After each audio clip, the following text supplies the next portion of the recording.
La Caisse Desjardins du Cœur-des-Vallées est fière de contribuer à la programmation de la TVC en vous présentant Infomag. Pour joindre la Caisse, composez le 819-986-1551. Cette semaine, à Infomag, des entrepreneurs de la région offrent une nouvelle vie à un garçon de Buckingham atteint de paralysie cérébrale. Retour sur l'Assemblée générale annuelle de la Caisse Desjardins du Cœur-des-Vallées et plus de place en service de garde dans l'est de Gatineau.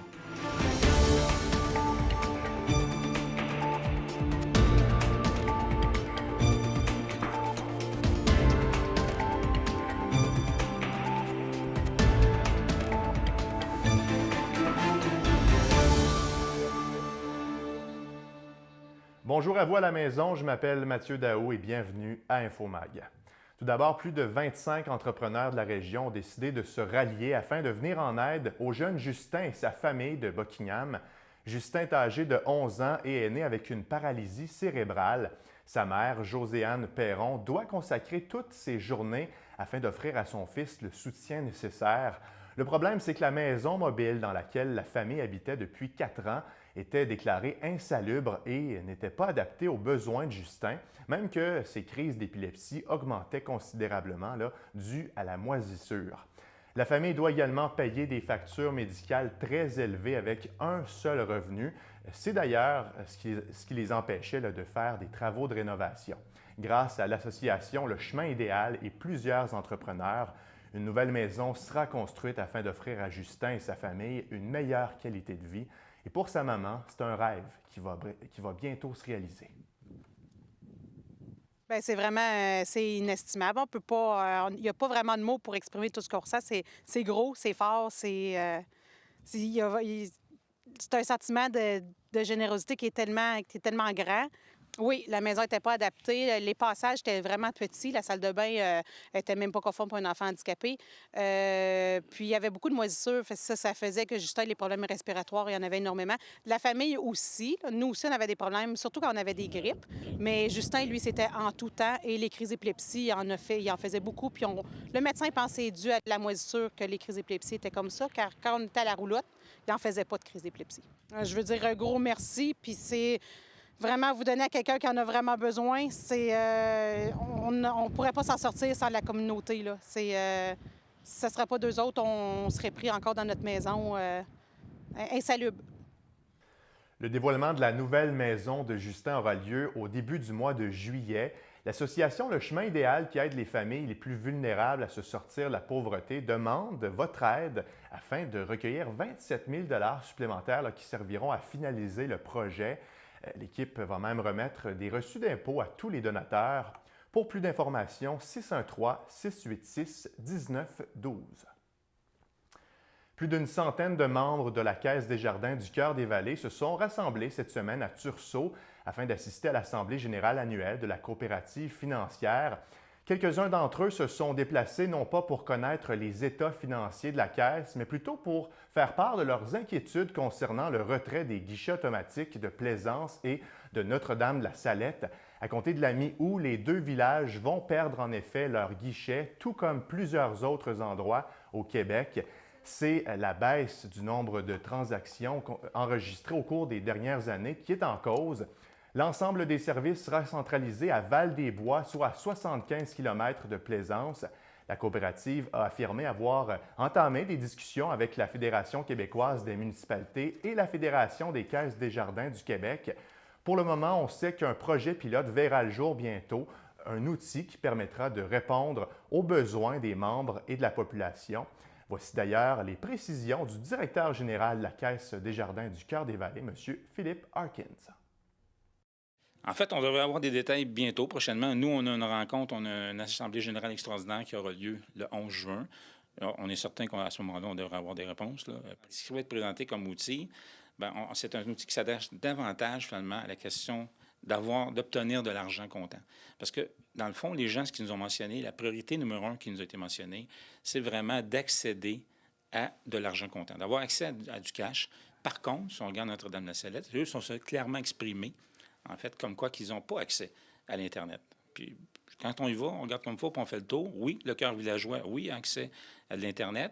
Oui, ils ont accès au cellulaire, Mais si on se promène un petit peu dans les rangs ou dans les rues un petit peu plus distantes, quand on s'éloigne du centre-ville, du centre-village, bien, à ce moment-là, on a définitivement un problème. Parce ce qu'on s'est entendu pour l'instant, on fournirait un terminal avec une imprimante. Et ça serait dans les locaux de la municipalité où les gens pourraient aller faire, exemple, des virements, faire des imprimes écrans, faire des vérifications de sol, faire des inscriptions de factures. Donc ça se ferait. Puis aussi, on aurait des séances d'information et des cliniques, en fait, à cet effet-là. Le Centre de la petite enfance, 3 petits points à Masson-Angers est sur le point de devenir l'une des plus grosses installations sur tout le territoire de l'Outaouais. Depuis l'an dernier, un nouveau bâtiment d'une valeur d'environ 1,3 million de dollars est en construction juste à côté du CPE situé sur la rue de Neuville. Au total, 80 nouveaux enfants et 25 nouveaux employés pourront en bénéficier. L'ouverture officielle devrait avoir lieu à l'automne prochain et permettra à l'équipe d'offrir des services éducatifs pour les 0-5 ans.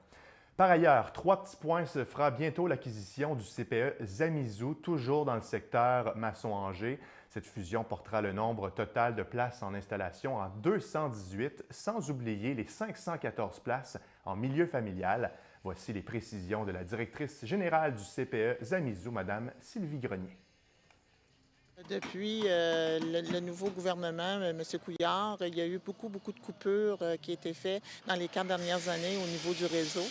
Alors, on en est venu à la conclusion, les petites installations, les petites et moyennes installations, de devoir se fusionner pour pouvoir poursuivre notre mission, soit d'offrir des services de qualité à la population. Bien, on pense que ça devrait avoir lieu d'ici 2 mois maximum, on espère. On attend seulement l'approbation finale du ministère de la Famille. Et dès que ça va être fait, tous les documents légaux sont prêts et puis on va procéder au changement de permis. On va pouvoir travailler en équipe et se partager des ressources. Donc, au lieu d'avoir 3 heures, par exemple, à donner par jour à une conseillère pédagogique dans un CPE, bien, on va pouvoir embaucher une personne ressource à temps plein, puis elle va pouvoir se partager les 3 installations.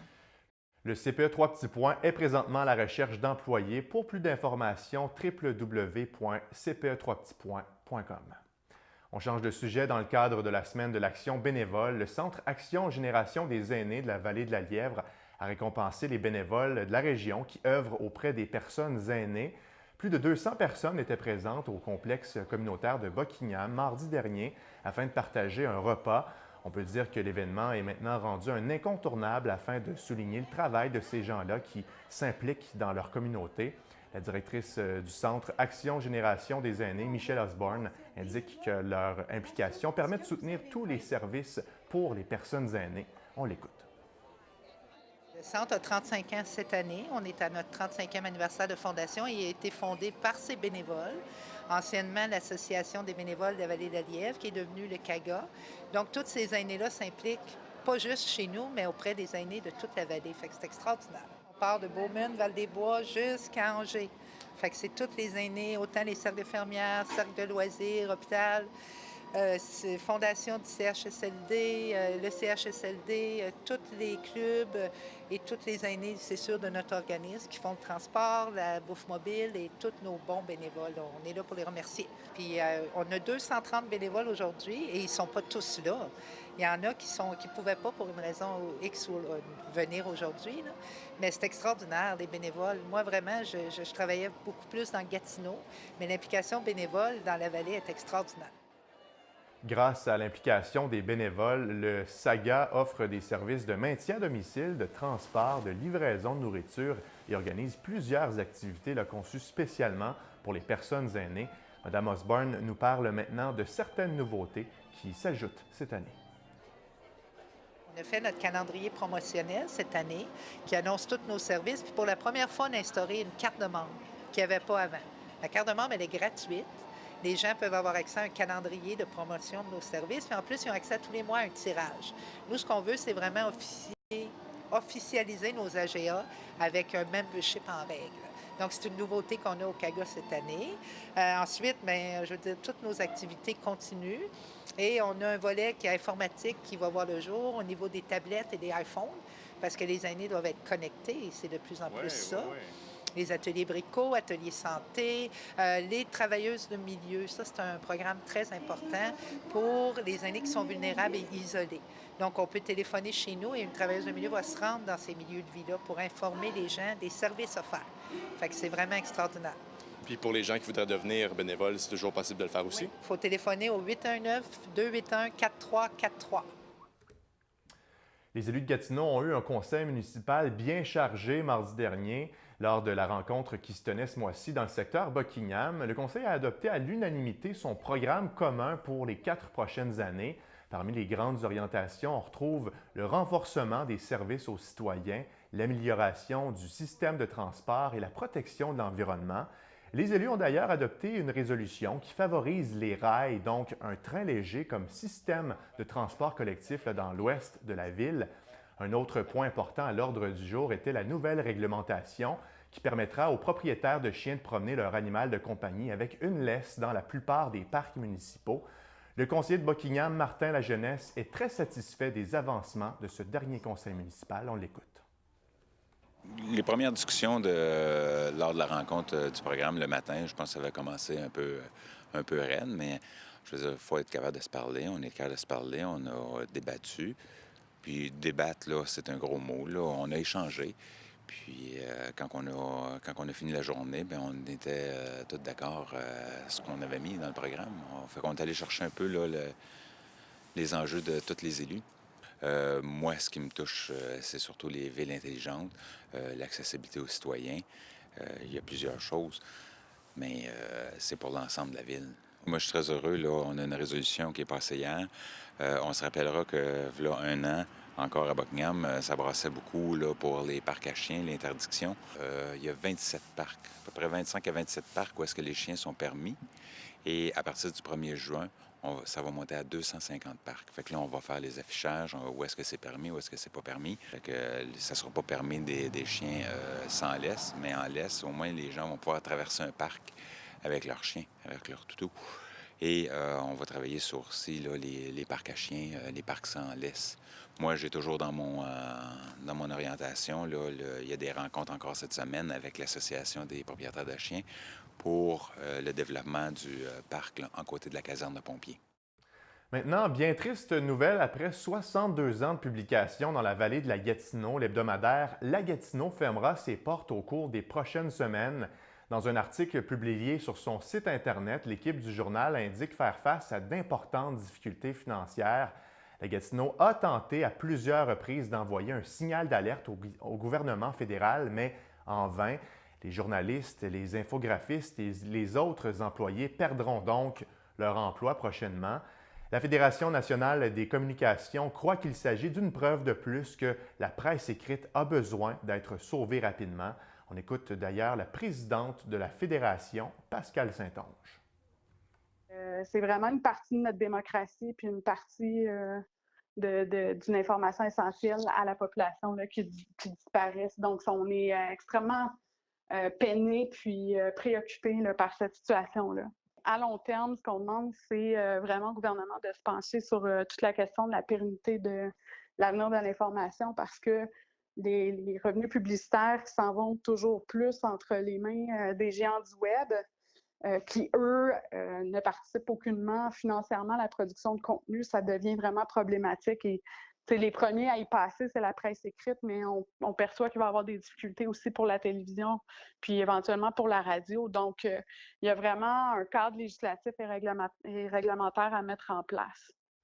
Petit rappel pour vous dire que la campagne de financement annuel de TVC Basse-Lièvre est en cours en ce moment et va se poursuivre jusqu'au 23 mai. Encore une fois, cette année, ça permet à l'équipe d'obtenir une source de financement supplémentaire afin de continuer de vous offrir une programmation de qualité à chaque semaine. La présidente du regroupement des gens d'affaires de la Basse-Lièvre, Mélisa Parenteau, ainsi que le directeur des opérations chez Matériaux Bonhomme, Sébastien Jonca, ont accepté d'être notre couple d'honneur. Nous leur avons demandé pourquoi ils ont accepté de s'impliquer avec nous cette année. En fait, tout d'abord, c'est vraiment un très grand honneur pour nous d'avoir été demandé pour être couple d'honneur cette année. En fait, on a accepté pour la simple bonne raison de continuer notre implication dans notre secteur. On croit vraiment à la TVC Basse-Lièvre. Vous êtes impliqués, vous êtes toujours là avec nous, les gens d'affaires. Si vous n'étiez pas là, en fait, on n'aurait pas autant le pouls de notre région. Donc, c'est vraiment pour ça, pour parler de vous, pour faire connaître la TVC à tout le monde, en fait. Garder les enfants au chaud, ça fait déjà 8 ans. Aussitôt qu'on a un projet ou quoi que ce soit, vous êtes là. Puis, regarde, on s'en rend compte, ça passe partout à Gatineau, ça passe sur Vidéotron. On est très gagnants là-dedans. Ce que j'aimerais faire comme message, c'est d'informer les gens de ce que vous vous offrez comme service. Donc, de ne pas avoir peur de vous appeler, puis de faire affaire avec la TVC, c'est vraiment gagnant dans les deux sens. C'est assez simple pour devenir membre. C'est une cotisation de 10 $ minimum. En fait, vous pouvez donner ce que vous voulez comme montant. Vous recevrez ensuite une carte de membre et vous courez la chance de gagner un des nombreux prix qui seront tirés à la fin de la campagne. Vous avez deux options. Soit vous nous appelez 819-281-8250 ou soit vous venez nous voir directement au 150 McLaren Est, évidemment dans le secteur Buckingham. Voici maintenant la chronique culturelle avec la seule et l'unique Jessie Laflamme.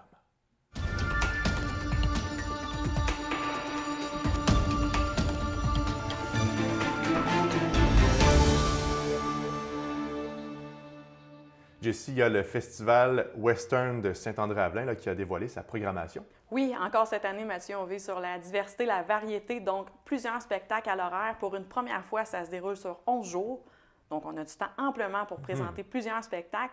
Et on a de l'humour avec Rachid Badouri, également Anne Choquette qui fait sa tournée d'adieu. On a également Jean-Pierre Fermland qui va être accompagné de Pierre-Luc Briand et d'Isabelle Blais en première partie. Étienne Drapeau qui fait un spectacle latino. On a également deux groupes, donc Caïn et La Chicane qui fête ses 20 ans. Mountain Daisies, qui est rendu un incontournable jeudi soir, c'est toujours complet. Cette année, ils accueillent 5 artistes, dont Wilfred Leboutier et Pascal Picard. Spectacle d'enfants également, le groupe Broche à Foin, qui est un groupe émergent qui se greffe à la programmation aussi. Donc, il y en a pour tous les goûts. Et ça, c'est juste au niveau culturel. Il y a le côté équestre aussi, où on attend 600 compétiteurs pour les rodéos professionnels, qui sont une coupe de qualification pour le Festival Western de Saint-Tite. Il y a du gymkhana également professionnel, amateur. Il y a du voltige avec la ferme Cabriole. Bref, beaucoup d'activités. Et cette année, nouveauté, Planète Quel Cirque, qui est un spectacle qui met en vedette des acrobates et des chevaux, mais également un enfant, cochon, chat, chien. C'est sur la surconsommation. Et l'histoire, c'est un clown qui rencontre un sac plastique. Ensemble, ils se lient d'amitié. Et ça porte à la réflexion sans être moralisateur. C'est vraiment, on reste dans l'humour. Quand même, le clown est un personnage principal. Évidemment, oui. Et tout ça, là, ça se déroule du 19 au 29 juillet à Saint-André-Avelin. Pour avoir toutes les informations, vous pouvez visiter le www.rodeosaintandré.org. Il reste seulement quelques jours avant le début du festin de livres. Oui, tout à fait. Ça se déroule du 28 en fait, ça se déroule le 28 et 29 avril du côté du complexe Wissel à Saint-André-Avelin. Plusieurs activités s'y déroulent. Le site est entièrement gratuit. C'est un rendez-vous pour tous les amateurs de littérature. Des ateliers vont être présentés, dont celui avec le BDiste et peintre André Saint-Georges, qui va discuter de la création d'un récit en images. Il y aura également une discussion autour des livres qui nous font voyager avec Jean Boisjoli, Julie Huard et Blaise Nadla. Ça va être animé par Carl Bernier, ancien animateur à Radio-Canada. D'autres activités littéraires vont avoir lieu, sont prévues. Des activités pour enfants aussi, de la vente de livres usagés, des échanges de livres usagés. Il y a un espace dédié au patrimoine aussi, donc une super belle programmation. Et pour avoir toutes les informations, je vous invite à visiter le festindelivre.org. On peut être pas mal fiers dans l'Est de Gatineau parce qu'il y a des élèves de l'école secondaire Hormidas-Gamelin qui se sont pas mal démarqués là, à secondaire en spectacle. Oui, la finale régionale qui se déroulait récemment, 2 des 6 prix ont été remportés par des élèves de l'école secondaire Hormidas-Gamelin, ce qui est très bien. Et c'est 2 numéros différents. On a premièrement de Major Lane, qui a remporté un prix avec un chant. En fait, il s'agit de Majolie McCain et de Orlane Morin-Marcignoc. Ils ont gagné un des 2 prix du jury avec leur chanson « Le Dernier Souffle ». En fait, ils ont créé une chanson en direct et elles ont chanté par-dessus. Ils ont créé ça le temps d'un midi. Donc, prix du jury. Et on a également Solveig Langlois et Laurie Poirier qui ont remporté pas rien moins que le prix du public. C'était un numéro de danse très touchant. Solveig interprétait un personnage, une petite fille atteinte de cancer, alors que Laurie interprétait le cancer. Elle voulait toucher les gens. C'est une cause qui leur tient beaucoup à cœur et évidemment, elles ont réussi leur mission. Et c'est vraiment le fun pour ces 4 jeunes filles parce qu'elles se connaissent, ils ont du plaisir ensemble et là, ils s'en vont ensemble du 17 au 20 mai pour 3 jours à la Malbaie pour le rendez-vous pan-québécois. C'est super. C'est Félicitations vraiment le fun. à toutes les finalistes. Maintenant, il y a une Bocquinoise qui a été sélectionnée pour le projet Troisième œil. Oui, Troisième œil, c'est un projet, en fait, qui est l'avant-scène et la Ville de Gatineau qui se mettent ensemble, l'avant-première plutôt, et qui permettent à des artistes d'avoir un lieu de création ainsi que des ateliers de formation. Et on a Marjolaine Beauchamp et son collectif, ses compères du collectif Hominskin, qui vont bénéficier justement du projet Troisième œil, tout comme à Leverage of Mountains et Charlotte Lorage. Du côté de Marjolaine Beauchamp, elle est accompagnée de Catherine Levasseur-Terrien, Pierre-Luc Clément, Patrick Sénécal. Ensemble, ce quatuor vont monter une pièce de théâtre qui mêle prestations rock, du live, de l'enregistrement. Ils vont pouvoir travailler là-dessus grâce à ce projet. Et par la suite, on va avoir la chance possiblement de le présenter sur l'une des scènes là, de la Ville de Gatineau. Le restaurant Belga Bistro Bar accueille une exposition dessus. Oui, c'est Juan Manuel Vasquez, très reconnu dans le coin. C'est un homme d'origine guatémaltèque qui a vécu un moment marquant lorsqu'il a été réfugié au Mexique et ça se reflète dans ses toiles. Et elles sont toutes vibrantes d'émotion.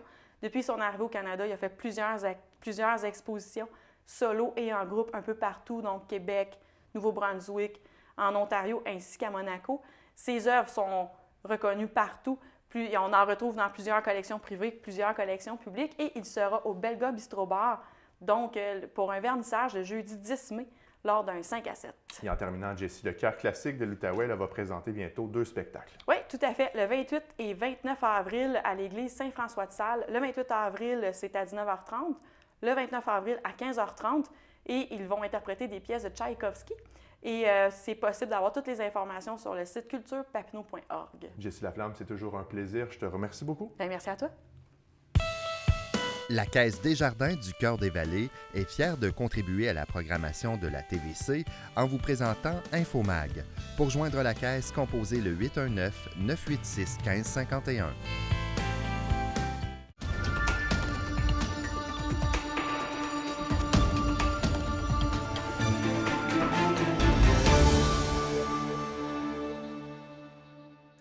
François, on en parlait la semaine dernière, mais tu as tenu à y revenir cette semaine. Nouveau volet junior pour le Challenge de curling de Gatineau. Oui, effectivement. Dans le cadre du Challenge, la 10e édition, on ajoute ce volet-là qui c'est super intéressant. C'est pour les moins de 21 ans. Et ça va être sur le même principe là, que le gros tournoi, si on peut dire. Il va y avoir 40 équipes d'invités de partout à travers le monde. Alors, quel beau tremplin pour ces jeunes-là de pouvoir justement montrer leur savoir-faire. Belle acquisition aussi au niveau de la programmation pour les organisateurs du Challenge. Première au Québec, si je ne me trompe pas, d'ailleurs. Oui, effectivement. C'est la première fois que ça va se vivre au Québec. Et ça s'appelle la série Junior Slam. Ça va avoir lieu du 12 au 15 octobre prochain. Et par la suite, l'autre fin de semaine, là, ça va être le volet, le challenge comme tel, le volet international et le volet élite. Et ce qu'il y a aussi de très bien, c'est que le gagnant du tournoi va pouvoir se mériter, va pouvoir aller jouer justement au niveau du volet élite là, de la compétition la semaine prochaine. Alors, si on regarde ici avec le sport-études qu'on a déjà, quel beau tremplin là, pour ces jeunes-là. Je pense que c'est un coup de maître ça, de la part des organisateurs et du club de curling de Buckingham. Côté hockey maintenant, François, Coupe Dodge, ça ressemble à quoi le volet féminin et masculin? Disons, on va y aller du côté féminin parce que ça a eu lieu il y a déjà quelques semaines. Les résultats ont été plus modestes. C'est une médaille d'argent qui a été remportée par les Dynamites de Gatineau. Ce qui est intéressant, par exemple, c'est que Hockey Québec se penche là, sur l'organisation du hockey féminin. Et surtout à la suite de la composition de l'équipe nationale aux derniers Jeux olympiques, où il y avait seulement 3 représentantes du Québec qui ont fait l'équipe. Alors, on veut amener un peu la même chose que du côté masculin, c'est-à-dire une structure intégrée. Et on va pousser beaucoup pour que les filles jouent du côté des filles et qu'ils n'aillent plus jouer dans les équipes de garçons. Et on va mettre une structure de développement en place pour rendre le hockey féminin plus attrayant. Parce que c'est sûr, si les meilleures joueuses vont jouer du côté masculin, ben ta ligue, à ce moment-là, elle devient un peu plus faible. En mettant, à ce moment-là, un vrai programme élite de l'avant, ben ta crème, là, tu vas pouvoir la développer plus facilement. On pense que ça va être mieux. On pense que ça va être mieux. Jeu du... on va y aller rapidement du côté des garçons masculins.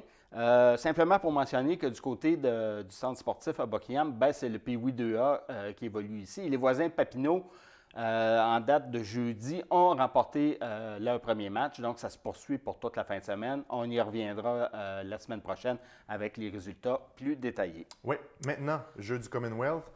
Harley-David O'Reilly a été stoppé en demi-finale, François. Oui, effectivement. Lui, il est très déçu, même s'il a pu gagner une médaille de bronze, parce qu'il s'en allait là pour chercher la médaille d'or. Malheureusement, il s'est incliné contre un représentant des îles de Samoa, Ato Plodziki Fa'oagali. Avec un nom comme ça, moi aussi, je pense que j'aurais perdu le combat. Mais ce qu'il a dit, en fait, c'est que... il a appris beaucoup parce que ce joueur-là, ce boxeur-là, il considérait qu'il pouvait le battre, mais lui a réussi les coups clés. Alors, c'est ça qui a fait la différence dans son combat. Et une petite anecdote en passant, il devait boxer contre un Camerounais et le combat est annulé parce que lui et 7 de ses coéquipiers ont décidé de rester en Australie. Ils sont, comme on dit, ils sont poussés. Ah bon? Ouais. Jeu du Québec, maintenant, Maxime Gault a été nommé chef de mission pour les Jeux qui vont se dérouler cet été. Oui, les prochains Jeux d'été qui vont avoir lieu du côté de la municipalité de Tutsford Mines du 27 juillet au 4 août. Monsieur Gault a été engagé l'an dernier à titre de gestionnaire de projet par Loisirs Sport Outaouais et maintenant, c'est lui là, qui va devenir le chef de mission. Il a déjà été directeur du festival de musique émergente de l'Outaouais. Il a travaillé beaucoup du côté culturel. Il est content de revenir là, du côté sportif. Alors, on lui souhaite la meilleure des chances. Et en terminant, François, tennis, il y a 12 espoirs de l'Outaouais qui iront à Charleston. Oui, effectivement. Et Charleston, Caroline du Sud. Ils vont aller au MW Tennis Academy. Ça se trouve à l'intérieur du Family Circle Tennis Center. Pour les gens qui connaissent ça, c'est un très gros stand de tennis. Et là-dedans, on retrouve Mélodie Collard, Florence Breton et Benjamin Lortie. Alors, ça va être une superbe expérience pour ces jeunes-là. Ça fait le tour des sports, François. Je te remercie beaucoup. Ça m'a fait plaisir, Mathieu. Au nom de toute l'équipe, merci d'avoir été des nôtres. On se revoit la semaine prochaine pour une autre édition d'Infomag. Au revoir.